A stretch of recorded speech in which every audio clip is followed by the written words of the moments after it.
ಶ್ರೀರಾಮ ಸಮರ್ಥ July 11. ಸತ್ಪುರುಷರು ಹಾಗೂ ಅವರ ಅನುಗ್ರಹ. ಸತ್ಪುರುಷರ ಅನುಗ್ರಹವಾಯಿತೆಂದರೆ ಆ ವ್ಯಕ್ತಿಯ ಪ್ರಾಪಂಚಿಕ ಹಾಗೂ ಪಾರಮಾರ್ಥಿಕ ವಿಷಯಗಳಲ್ಲಿ ಆ ಸತ್ಪುರುಷರದೇ ಸತ್ಯ ನಡೆಯುತ್ತದೆ.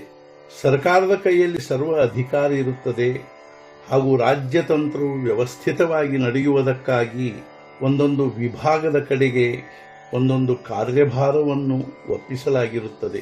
ಕಾನೂನಿಗನುಸಾರ ಎಲ್ಲಿಯವರೆಗೆ ಆ ವಿಭಾಗಗಳು ತಮ್ಮ ತಮ್ಮ ಕಾರ್ಯಗಳನ್ನು ಮಾಡಿಕೊಂಡು ಹೋಗುವು ಅಲ್ಲಿಯವರೆಗೆ ಸರ್ಕಾರವು ಅವುಗಳಲ್ಲಿ ಯಾವುದೇ ಹಸ್ತಕ್ಷೇಪ ಮಾಡುವುದಿಲ್ಲ.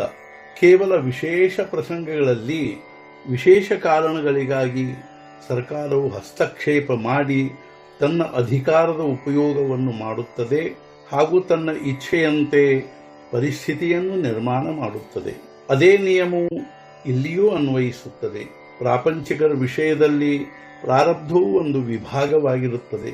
ಅದರ ಸಂಬಂಧವು ದೇಹದ ಮಟ್ಟಿಗೆ ಇರುತ್ತದೆ. ಪ್ರತಿಯೊಬ್ಬರೂ ಪ್ರಾರಬ್ಧಾನುಸಾರ ಉತ್ತಮ ಕೆಟ್ಟ ವಿಷಯಗಳನ್ನು ಅನುಭವಿಸಬೇಕಾಗುತ್ತದೆ. ಸತ್ಪುರುಷರಾದರೂ ಕೂಡ ಅದರಲ್ಲಿ ಹಸ್ತಕ್ಷೇಪ ಮಾಡುವುದಿಲ್ಲ.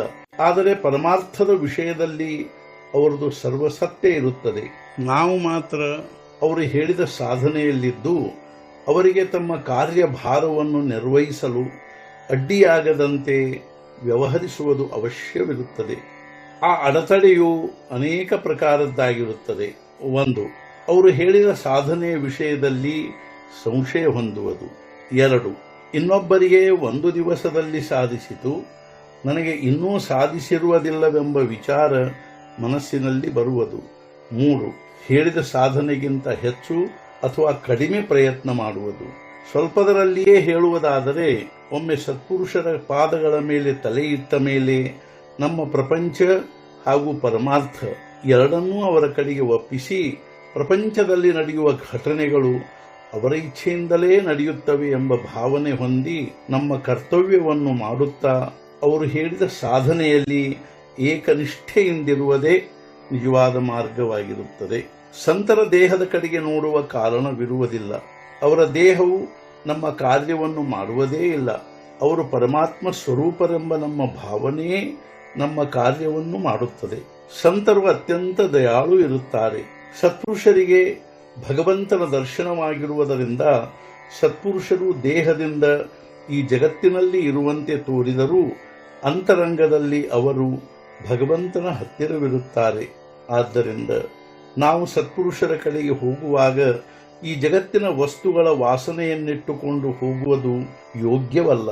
ಸತ್ಪುರುಷರನ್ನು ಅವರ ಲಕ್ಷಣಗಳಿಂದ ಗುರುತಿಸಲು ಬರುವುದಿಲ್ಲ.